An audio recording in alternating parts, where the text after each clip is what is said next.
Hello everybody, welcome to this June edition of the NZX Retail Investor Webinar. My name is James Sharp from the issuer team at NZX. Hope everyone is well. Hope you had a good, enjoyable Queen's birthday weekend. Just before we get started, a couple of points by way of housekeeping. So for those of you unfamiliar with the format, we're going to hear a 15-minute presentation from each of our presenters, followed by a 5-minute Q&A. So to ask a question, please do so via the question panel. That's in the webinar screen that you'll see on your screens. The question box is a private chat, so that will come straight through to us, and we'll endeavour to answer as many of those questions as possible in those 5 minutes, and anything we don't get to, we'll answer after the session. Okay, let's get started. So first up, so there's the contact box as well, just so you can see it. So first up, we have Peter Mentz, CEO of Argosy Property. Argosy is one of New Zealand's leading listed property companies who own a diversified portfolio of industrial, office and retail, predominantly in Auckland and Wellington. Peter, over to you, and we'll be back in a few minutes with some questions. Thank you very much.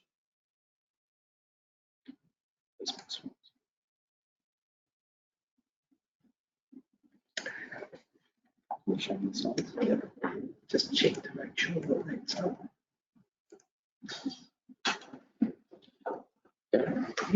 Well, good morning, and thanks for the opportunity to present this morning. What we've got here is a presentation based on our 31 March year-end results, and obviously the results through the COVID lockdown 4 times for those of us in Auckland, and what that's meant.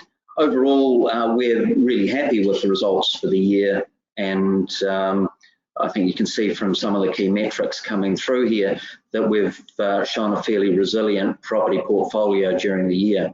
So net distributable income was up quite strongly, and annualised rental increases, again, quite strong improvement. NTA up, a bit of a surprise how strongly the property markets performed, and values increased both in the first and the second half of the year. Interestingly, we've seen quite a bit of good rental growth in the industrial sector coming through, and that's had a positive effect on valuations as well as yield compression. We got the 3rd successful green bond issue away. That's a good positive thing for us, and it really means that we're funding the business the way we're managing and growing the business. And importantly, the dividend for the year also showing an increase, which has been quite positive in a difficult year. Some of the big achievements during the year, obviously, we showed really good resilience getting through the COVID-19. We'd made some allowances in the beginning, you'll have seen on the NZX, and we outperformed even our own projections on the way through that. Operating results have shown that the portfolio is quite well positioned with high quality, and the diversified thing has really worked quite strongly for us. We've continued to push ahead with green developments, and we have had some delays as a result of the COVID-19, specifically with the lockdowns themselves, and also with supply chains driving through to those projects, but everything back online now. We've got good leasing progress with 7 Waterloo Quay. That's just a shade under 90% leased now. We've got 2 floors to go, and both of those are now subject to offer, and hopefully we'll get an announcement out on that in the next couple of weeks. So leasing, in spite of the year, has been quite solid. We have delivered on capital management initiatives, recycled the capital into green developments, which is consistent with our strategy, and we got a couple of good strategic industrial opportunities away in line with strategy here that'll give us some opportunity to value add in the future. Turning to vision and strategy, now this is not a significant change from where we were, it's just a development of where we got to. The vision, building a better future, is obviously focused on where we're going in terms of sustainability and engagement at social levels and governance. So the 3 key legs to the strategy are green, We're involved with green properties and greening the portfolio. Diversified. We are diversified. It's worked very well for us during the last year. It does give us a nice resilient portfolio, and resilience, making sure that we've got security of the income and therefore security of the dividends going forward. No big changes from where we were, but better articulated, I think. So we've got some big corporate goals going forward to 2031, and during that period we want to see 50% of the portfolio to be in green assets, and that's not just in acquiring or building green assets, that's in reusing existing buildings and redeveloping what we already have. As a property industry, that's one of the things that we don't do particularly well, and it's something that we've become something of a specialist in, is redeveloping existing assets into green. So we've got carbon neutral targets. We want to see all of the business into a carbon neutral, and following on from that, a 30% reduction in carbon emissions across the portfolio. We want to see 50% of our financial support being in green non-bank funding, and that's important for the congruity between the way we're funding and the way we're running the business. And it also means that we're able to demonstrate performance within the green framework as to how we're managing that and reporting against it. If we deliver on the existing value add opportunities that we've got in the portfolio will grow to about $3 billion from $2 billion. So that is not by acquisition. We're finding it quite expensive to go out into the marketplace and acquire assets at this point. It's better for us to be focused on developing what we have and inward-looking growth across the portfolio. We're also looking to increase our engagement to get a bigger contribution with social initiatives, and we're focused there on changing lives and saving lives. Just turning to the portfolio, just over $2 billion, and some of the highlights that we've seen across the year. Occupancy has been good and solid through a challenging year at 99%. Weighted average lease term has stayed relatively solid at 5.5 years, and that's pleasing, particularly when we consider that in times like COVID and periods of uncertainty, tenants tend to look to take shorter leases rather than longer ones. One of the things that helps there is the greening of the portfolio. Green assets we've found do deliver longer lease terms, greater tenant loyalty and lower vacancies. The like-for-like rental growth, quite solid at 6.3%. When I talk about commercial offices in Auckland, that's something of a surprise, but it's been fairly solid for us during the year.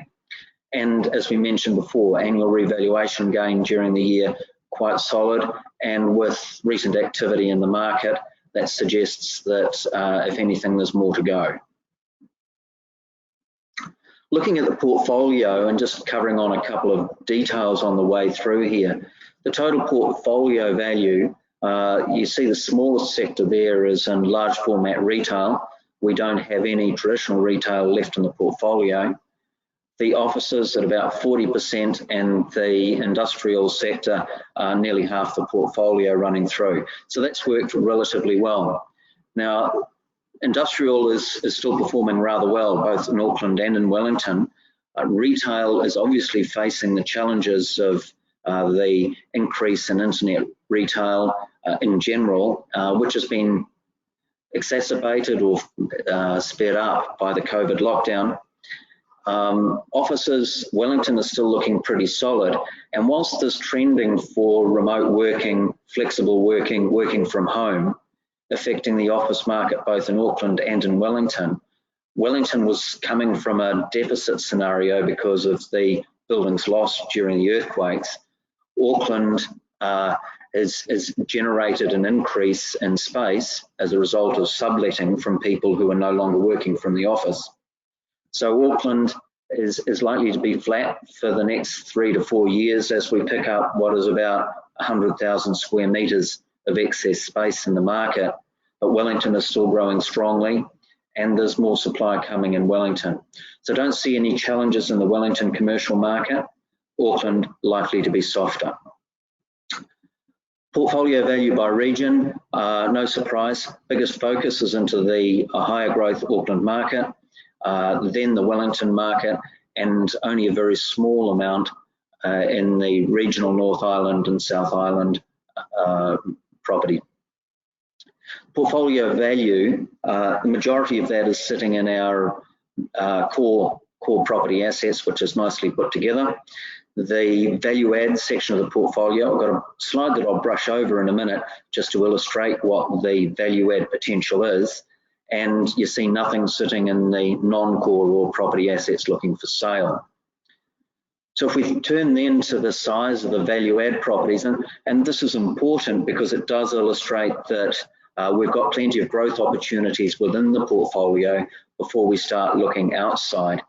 And the current value of assets that are sitting in the value add column means $337 million worth of property sitting there. That's before we spend the money on it to add value for. Now the list I won't go through in detail, just note that the bottom chunk are in green, and those are the assets that we're already working on green redevelopment or upgrade on, and the top ones yet to be put together, but the anticipation is they will also be green. So moving forward to the current development projects, the only one we've really got underway at the moment that's significant is the 8 to 14 Willis Street /360 Lambton Quay, which is what used to be Stuart Dawson Corner in Wellington. Any one of you are in Wellington, you'll see that's nicely progressed now, and it should be if we're delivering in February 22. The facade glass is nearly complete, and you can start to see the asset come together. That property or that project has been delayed, and we have seen increased costs through that with various changes, including the addition of a floor, the change from what was going to be 3 levels of retail at the 360 Lambton Quay to a split between office and retail, as the retail sector in CBD has been increasingly challenged, and the supply chain. But overall, it's still a really good positive development for us with a 7.2% healthy internal rate of return. So briefly, we're nearly running out of time looking at focus and outlook going ahead. So accepting that the market's still going to throw us some curveballs and we're not out of COVID-19 yet, accepting that there's still some uncertainty with where interest rates go, and that will have an effect on property values. But our key focus operationally is got to remain on addressing existing lease expiries, leasing remaining vacancies, and progressing that green development program. Property fundamentals remain relatively sound, with the exception of Auckland offices. Said that might be flat to soft, but at the moment we're still seeing reasonably solid rentals, and we're not seeing rental declines in that market. So overall, we have to maintain our focus on the fundamentals, to making sure that the property portfolio remains full, the weighted average lease term remains solid, and making sure that we're delivering on those dividend promises going ahead. So that takes me through to the 15-minute gambit. I'm happy to take any questions. I think we've got 5 minutes for that.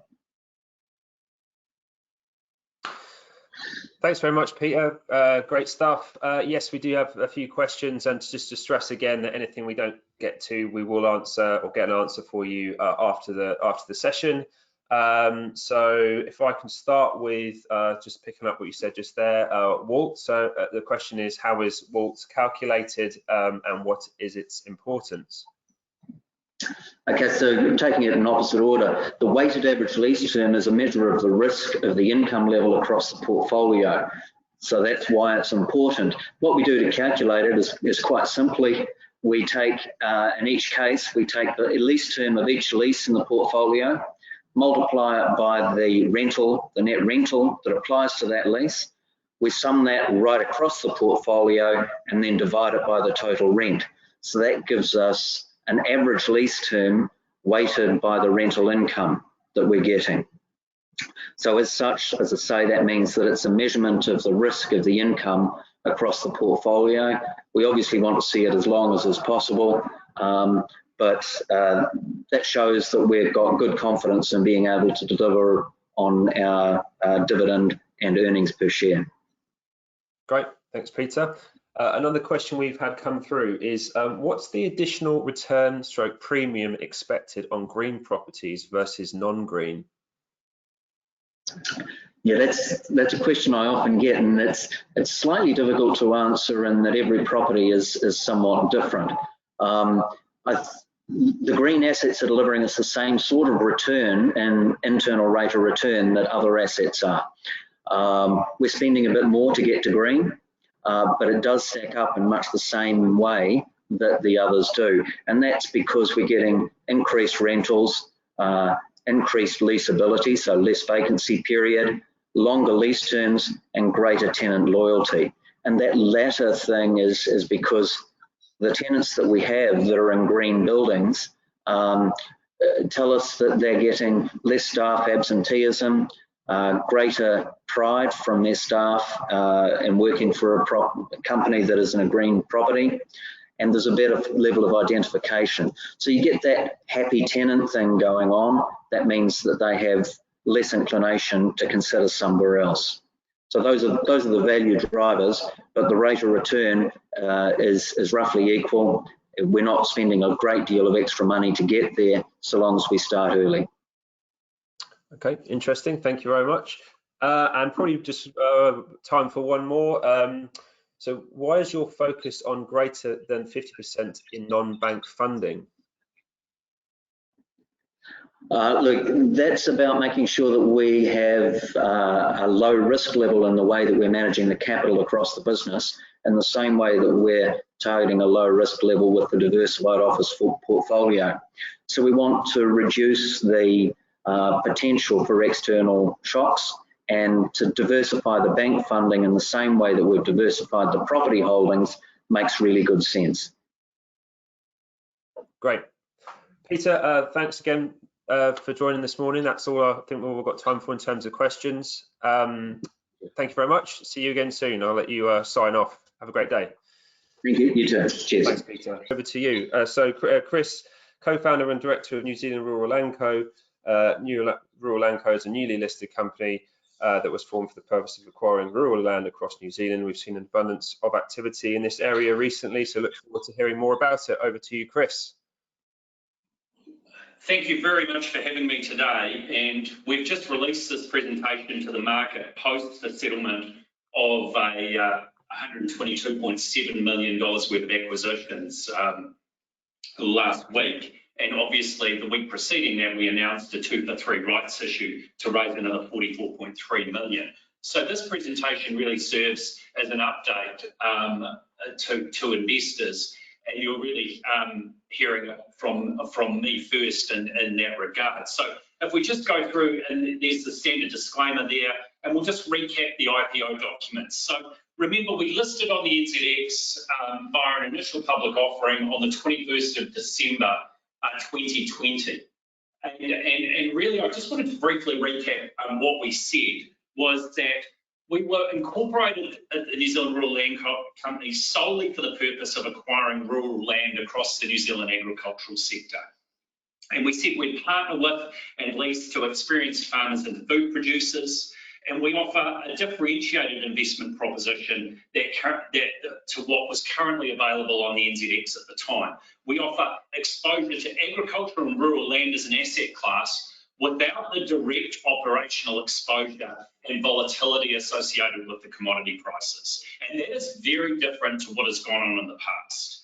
So our core focus was securing experienced, well-capitalised, long-term tenants to provide security of income to the land company and to shareholders as we proceeded to IPO. And we had 3 tenants. We've expanded that list with new tenants that we've actually, or new potential tenants as we stand here and speak today.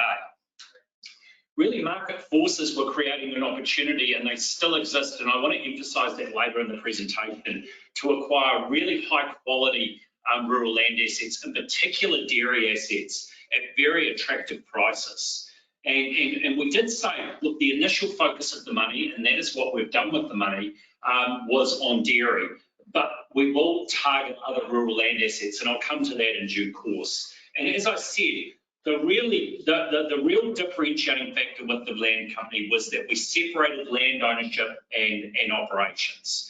And that helps drive capital efficiency within the sector, but that helps drive capital efficiency for our tenants. And for the investors, that offers a clear separation from the traditional on-farm risks. So when thinking about the land company, we have no direct on-farm risks. We have no direct exposure to volatile commodity prices. We have limited exposure to environmental risks because we've written very tight leases around that. We have no direct exposure to animal health risks. And our leases also touch on animal welfare legislation and all of that. No direct exposure to farmer co-ops. We said at the time of the OPO we were targeting a minimum 4.5% gross lease rate plus potential NAV growth.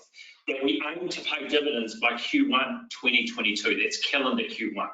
And that we would be the only agricultural land-based listed property company on the NZX, and we were seeking to raise a minimum of 75 million. So if we just go to the next slide and just recap since we've listed and what have we done.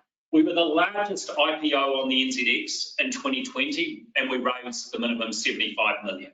It was also the largest company to list on the NZX with no assets in many years, actually. So it was really quite an achievement in that regard. We're now the long-term custodian, long-term owner of $122.75 million worth of dairy land at purchase price, with a revenue stream of approximately $6.1 million per annum from these properties over the terms of the lease. Now, that was all achieved within 6 months of listing. NZL has achieved a higher gross lease rate on properties acquired of 5% versus the IPO documentation of 4.5%. And NZL believes NAV growth can be expected, net asset value growth can be expected by investors, and reminds investors that NZL's balance date is 30 June 2021. Independent valuations of the acquired properties will be sought then. But I would highlight the statement that we made in the notice of special meeting to approve the acquisitions, and this was on page 15 of that document. And I will just read it. The final purchase price to be paid for the properties, 112.5 to 114 million in that range, is below the aggregate value attributed to the properties under independent valuations that were used for our due diligence. However, the board still needs to obtain advice and determine what will be appropriate carrying values for the properties in NZL's financial statements for the period ending 30 June 2021. So I do point you to that statement just to pause and think about that and what we are guiding there. We also secured $65 million revolving credit facility with Rabobank, providing capacity for further acquisitions. And NZL's shareholders can expect to receive their first interim dividend in Q1 22. In terms of, if we go to the next slide, sorry, I'll just shut this door. The key metrics I've just summarised here for investors, and as I said, portfolio value 122.75 million at purchase price, $54.2 million worth of debt drawn down on our Rabo facilities. The weighted average cost of interest 2.5% approximately at present. In terms of occupancy, obviously they're at 100%. The weighted average lease term, now this is very different to most property companies in a sense that we have quite a long weighted average lease term, 10.91 years. In terms of market capitalisation today, you can all find that out. It's on the NZX, $67.71 million. Shares on issue, this is pre-rights issue, and the NTA as at 31 December was 1.208 cents per share, or $1.20.8 per share, I should say. Rural land exposure, obviously 100% dairy at the moment. Sorry, I'll just try and fix up my camera. It moved. In terms of on the next page where the metrics continue, this is just showing how the shares have traded since we listed. They listed at a premium to net asset value. They've since traded off. Not surprising, given we are raising, undertaking a 2-for-3 rights issue at present, and that rights issue price was at an 8.6% discount to the 10-day VWAP. Here are the shareholder returns since we've been listed. It is a short period of time, and a short period of time where we didn't have any assets to speak of until recently. I can't really comment on how the share price is trading. I can only reiterate that we've done everything that we said we would since we listed on the market. If we go to the next slide, this is just a portfolio summary of the properties we own. In terms of, I won't dwell on these, but the primary location of our properties are at Southland, North Otago and South Canterbury. Importantly, we didn't suffer any damage in the recent rainstorms and inclement weather down in Canterbury, so we were fortunate. Our tenants are detailed there. The key thing with our leases is they do not touch the milk price at all. They do not touch a commodity price. They are simply CPI adjusted leases, 3, 6 and 9 years. On the next following 3 slides, we touch on the portfolio by region. Southland, North Otago on the next slide, and South Canterbury. Again, these are detailed for everyone's benefits. I'm sorry, I don't know how to get my camera back so you can actually see me. For a second. Yeah. In terms of the next slide, if we can, the NZL debt facility with Rabobank, I'll maybe stand here and the camera will pick me up. To finance the aforementioned acquisitions, NZL has drawn 54.2 million of its new $65 million revolving credit facility with Rabobank. That has a mixture of terms being 2, 3 and 5 years, and the ability to use interest rate swaps. We haven't put in place any interest rate swaps as yet. The weighted average interest cost on the borrowings at the moment is approximately 2.5% per annum. Again, to clarify around why we've undertaken a rights issue so soon after making the acquisitions. At the time of the IPO, we talked to an internal debt policy of 30% loan to value.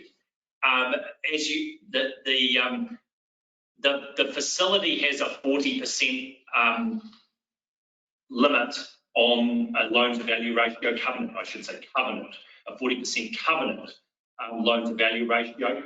We are at the upper end of that at the moment, and the directors really would like to bring that down to our internal target of 30%.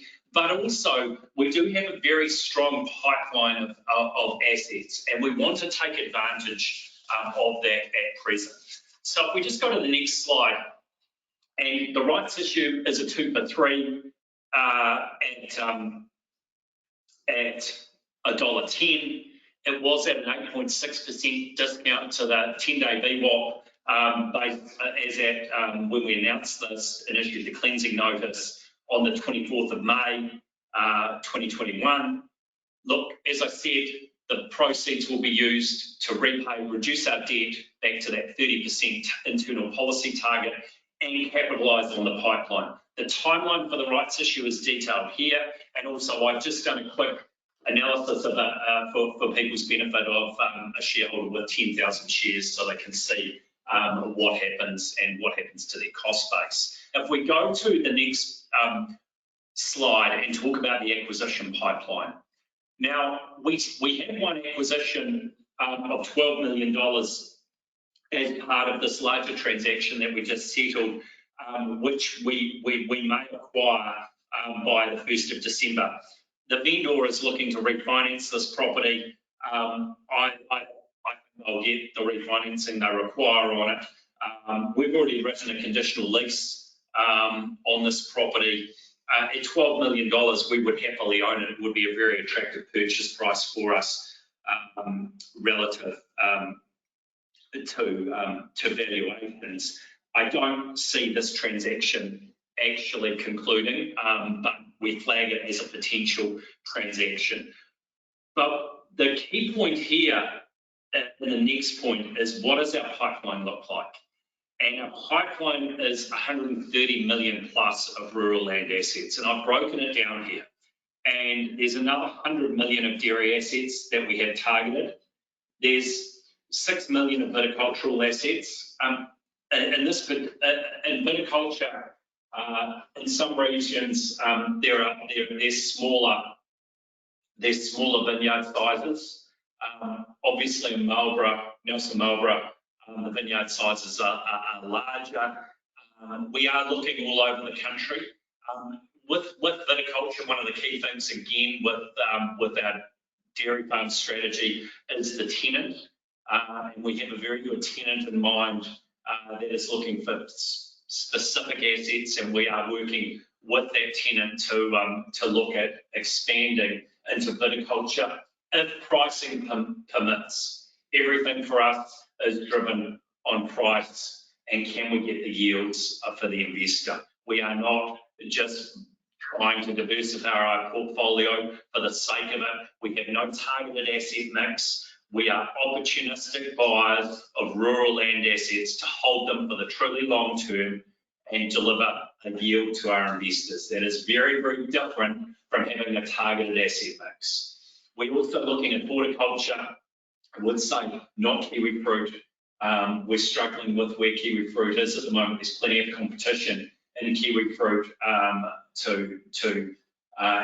it's not somewhere we want to go at the moment. In terms of green energy, we are in discussions with people on green energy and to be a long-term landlord to those kind of assets as well. That would be a natural extension for us. You could write very long-term leases on those assets, which would be very attractive for our investors. If we go to the next slide, and the foreign ownership. Obviously, foreign ownership, the Overseas Investment Amendment Act 2021 has just been signed. Changes did come in under COVID, were accelerated under COVID, but for a listed company like New Zealand Rural Land Company, foreign ownership now subject to certain share parcel restrictions is 49.9%. Do draw everyone's attention that our foreign ownership on our register at the moment is approximately 23%. So for those parties that are interested in gaining an exposure from offshore domiciled investors and institutions that are looking to gain an exposure to New Zealand rural land for the long term and have the benefits of liquidity, which obviously New Zealand Rural Land Company provides by being listed on the NZX, we think this is an interesting opportunity and an attractive company for those entities to look at. We have detailed here that if people are interested and would like to go on the list for any potential rights issue shortfall alongside existing NZL shareholders, they can just email me at the address detailed below. If we go to the next slide, and I'll just recap the structure. The structure is New Zealand Rural Land Company listed on the NZX. 3 directors, Rob Campbell is the independent chair, Sarah Kennedy is an independent director, and I am an executive director. The New Zealand Rural Land Company has an external manager, New Zealand Rural Land Management. That is 50% owned by Allied Farmers, which is also NZX listed, and the other parties that own the management contract are detailed there, being the 3 founders and one of the major shareholders of the New Zealand Rural Land Company at present. And if we go to the next slide, this is just a bio of everyone involved, so I won't dwell on that, but it's there for people's information. And finally, if we just go to the outlook slide, and I'll conclude with this and then open up to questions. The outlook for New Zealand Rural Land Company remains particularly bright in our opinion, especially with regard to expanding our land holdings. And the overseas ownership restrictions and commercial bank lending policies continue to impact the availability of buyers of large-scale opportunities that NZL, New Zealand Rural Land Company, is typically targeting. A lack of buyers able to transact at scale positions the New Zealand Rural Land Company extremely well to continue to build on its portfolio, and hence why we are looking to complete our rights issue in June this year to get back out and target the opportunities that I just mentioned.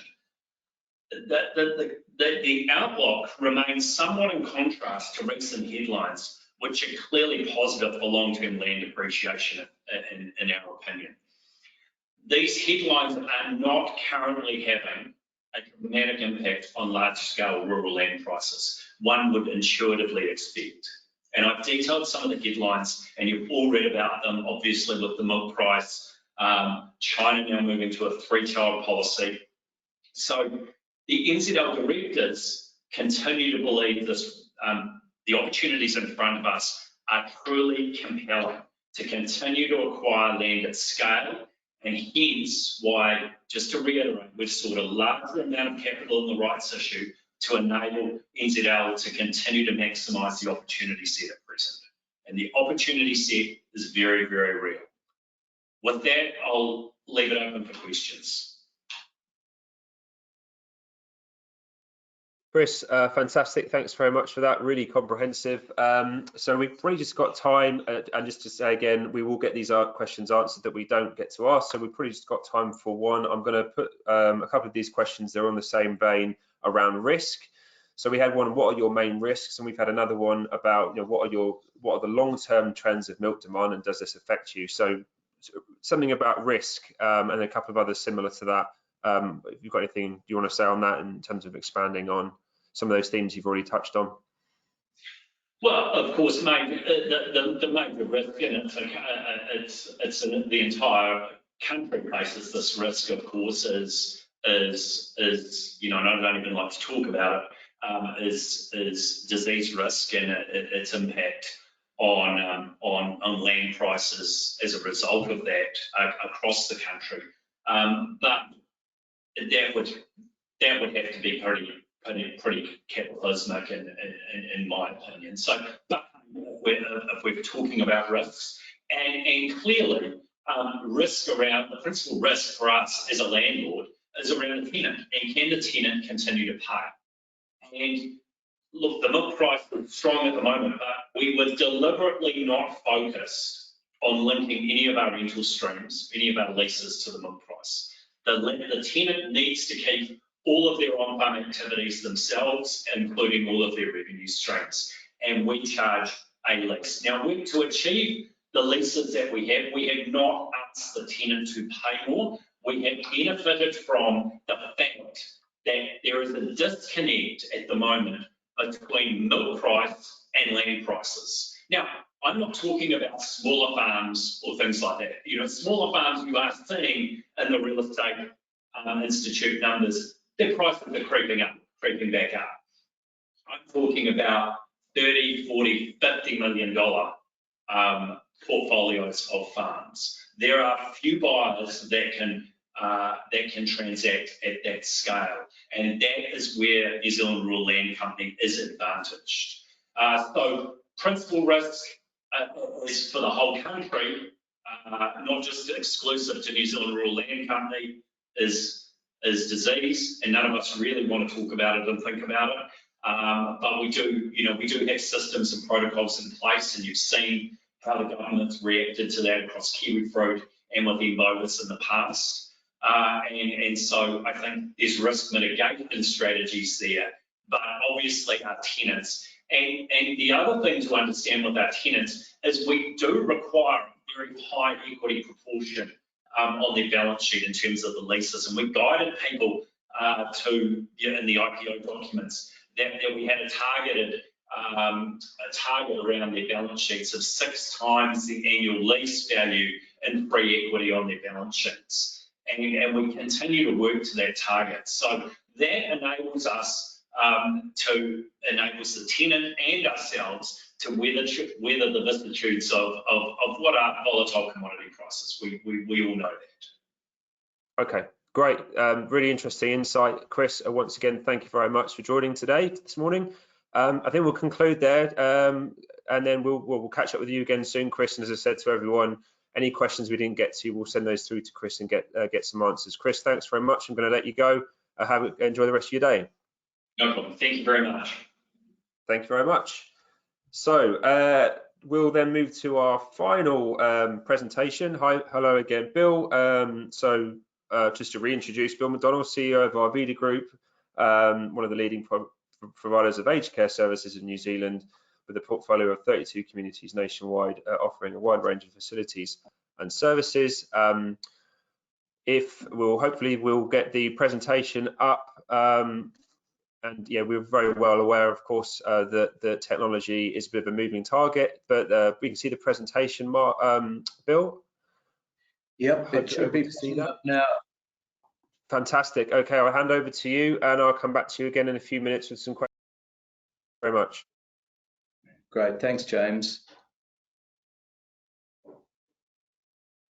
Excellent. So I think we've got our screen show there. So again, thanks for bearing with us, and I'm pleased to have the opportunity to present to you today. So the first slide gives a background to ARVIDA and also a snapshot of where we are today. So we listed in 2014 with 18 villages, and we're now one of New Zealand's largest providers of retirement and aged care services, with 33 retirement communities nationally, with our newest greenfield development launched during the year in KERIKERI.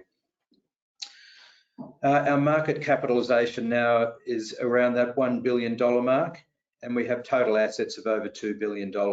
And we have been a member of the NZX 50 index for some time now.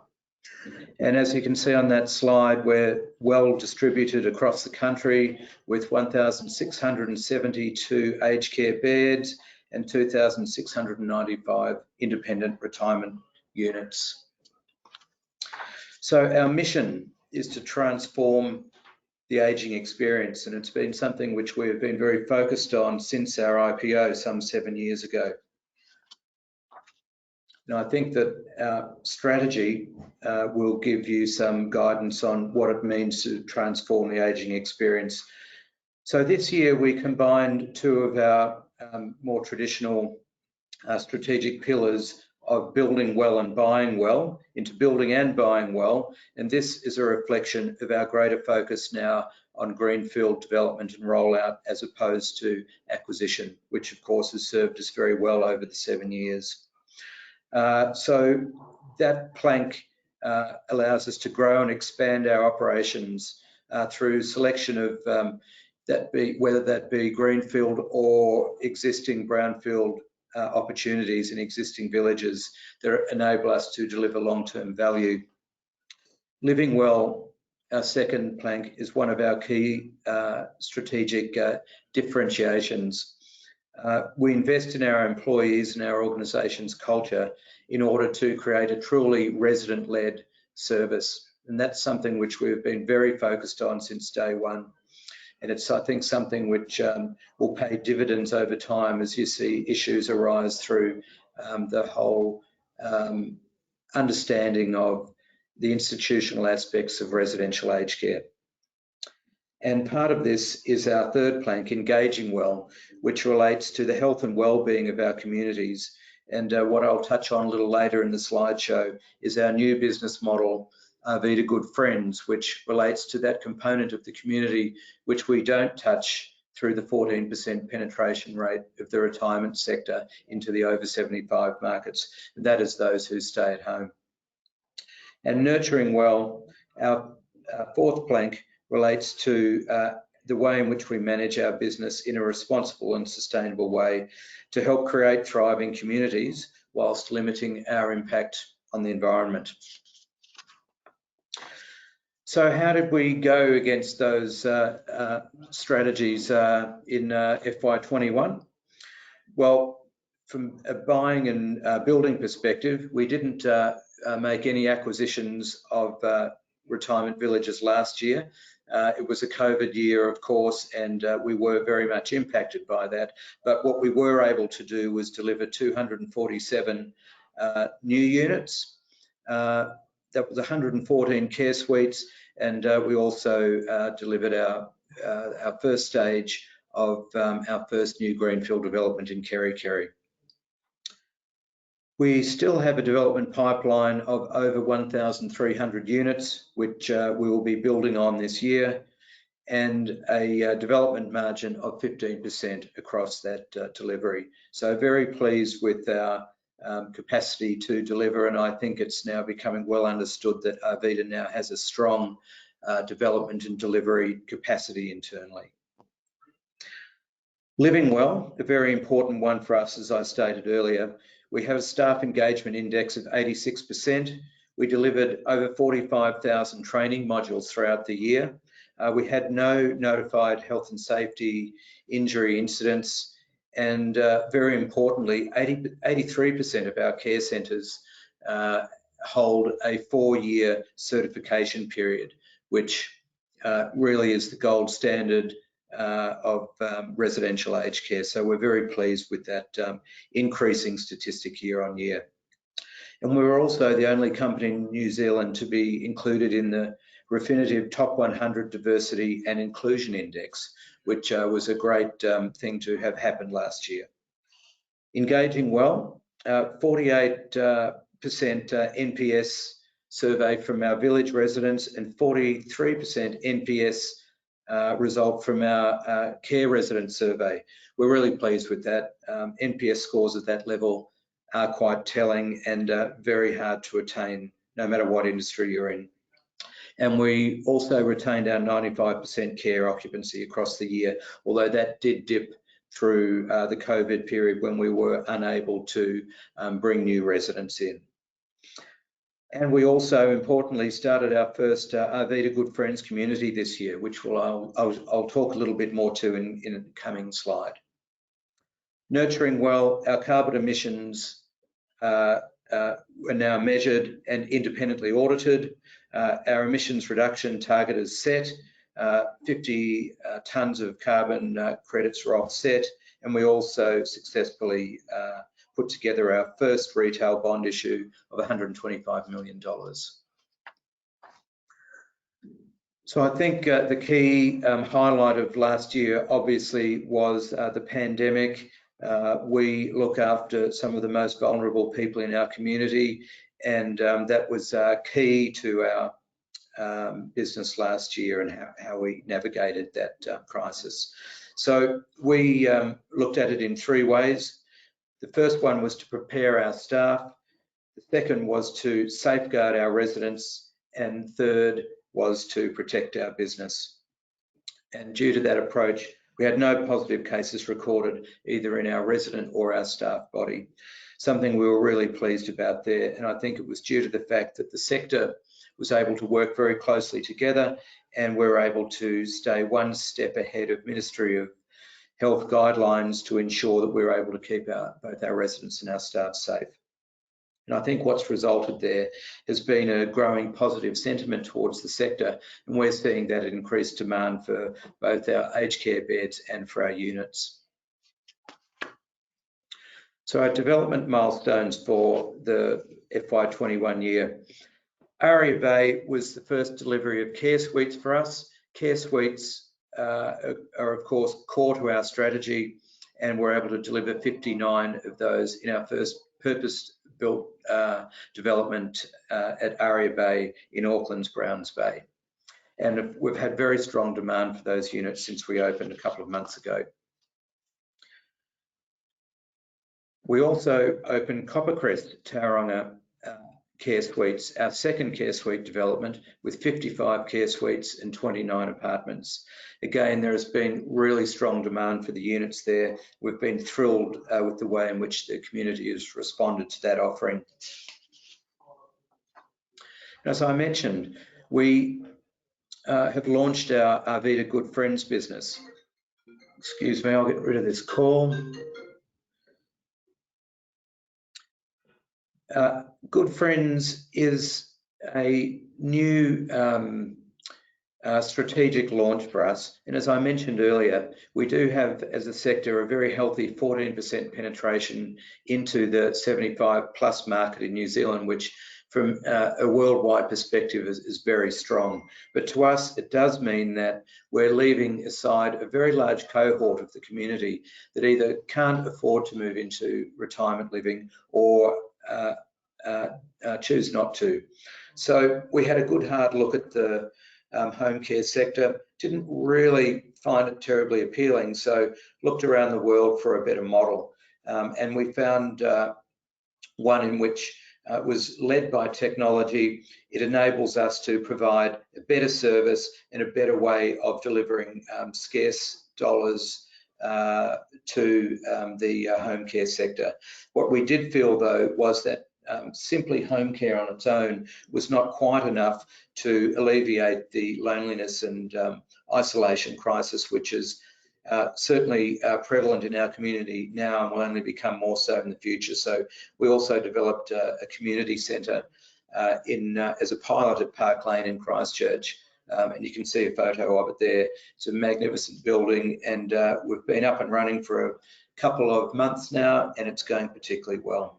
We also bolted on a transport business called Good Friends Go, which is a ride-share service enabling our customers to come to and from home, doctor's appointments, visiting the community centre, and it's really the third piece to enable people to really successfully remain independent. We're thrilled with the way in which that's gone. So developments in progress at the moment. The next slide is a great shot of Aria Bay in Auckland, which we showed you earlier. And in the bottom right-hand corner, you can see the care suites. And in the red, you can see our new apartment development, which will complete that site. 57 apartments underway now, due for delivery in FY24. The next slide shows Waimea Plains in Richmond. Waimea Plains was our first greenfield development, and we promoted it as a living well community as opposed to a retirement village as such, and the demand has been absolutely outstanding. We're now in stages 3 and 4, which will be delivered this year, and we'll have a total unit number there of about 260. So we're absolutely thrilled with that development, and most of that demand has been on the back of the promise of a living well centre a la Park Lane, which we saw in the previous slides. So very pleased with the way in which our greenfield developments are rolling out. And our latest one, which we delivered the first stage of 16 units last year, is to PUNA WAIORA in KERIKERI, a great site right on the edge of town. And we are looking forward to the delivery of 35 units in total this financial year. So it's been a great kickoff there, and I'm sure that KERIKERI is going to be another brilliant greenfield development for us. So the financial highlights for FY21. I think firstly it is worth mentioning and underlining the fact that we were very much COVID impacted at the outset of the year, where we weren't able to market or sell units or bring people into our care facilities, and for a period there we also had to cease construction work. So the fact that we were able to deliver an underlying profit online or just slightly better than the previous year, we think was a very strong result, and really underpins the resilience of our business. We had a net profit after tax of 131 odd million, which was 207% up on FY20, and was largely based on the fact that we delivered 247 new units during the year, and also that the conservative assumptions made during the COVID period, the valuations was reversed, and we saw a more normalised acceptance of our valuations. FY21 underlying profit, as I said, of 51.9 million. Of note, we had a very strong second half performance, which was 53% better than the COVID impacted first half. Operating cash flows of 130.8 million, and on an increased build rate, which is important to note, we maintained a gearing ratio of 30%, which was unchanged from FY20. We also had strong new and resale settlements of 404 units and beds, delivering $227 million of gross proceeds, up 13% on FY20. As I said earlier, development activity delivered 247 new beds and units relative to our guidance for the year of 200 plus units. And we commenced development of our new greenfield site at PUNA, WAIORA. We also maintained that high clinical standard with 83% of our care centres now having 4-year certification and 95% care occupancy, which was quite something considering the year that we had. And of course, we also continued with excellent staff and resident satisfaction results. Some changes to our dividend. We announced a Q4 dividend of 1.5 cents per share, a total dividend for FY21 to 5.35 cents per share, or 56% of our underlying profit, which was in line with our target 50 to 70% payout range. And you can expect Q4 dividend to be sustainable as we go forward. We also set out a new target payout range for this year of 40 to 60% of underlying profit. That changed from 50 to 70% as a payout range. The guidance to the lower end of the band really indicates that we're changing to a more focused move to recycling our capital into greenfield developments, as I mentioned earlier. We're also offering a dividend reinvestment plan in this year. Full details of how shareholders can opt in are contained in the DRP offer document, which is available on the NZX website, I believe. And with the introduction of the DRP, the frequency of dividends will now change from quarterly to 6 monthly. So thank you very much for joining in today, and I'm certainly now happy to answer any questions. Bill, fantastic, thanks very much. I think we've still got time for a couple of questions. It's overrunning slightly, but that's okay. We still have plenty of people on the call. So I'll ask a couple here. So we'll start with, so how does ARVIDA differentiate itself from its competitors? I'll answer that as quickly as I can, but I believe that is a key question to understand.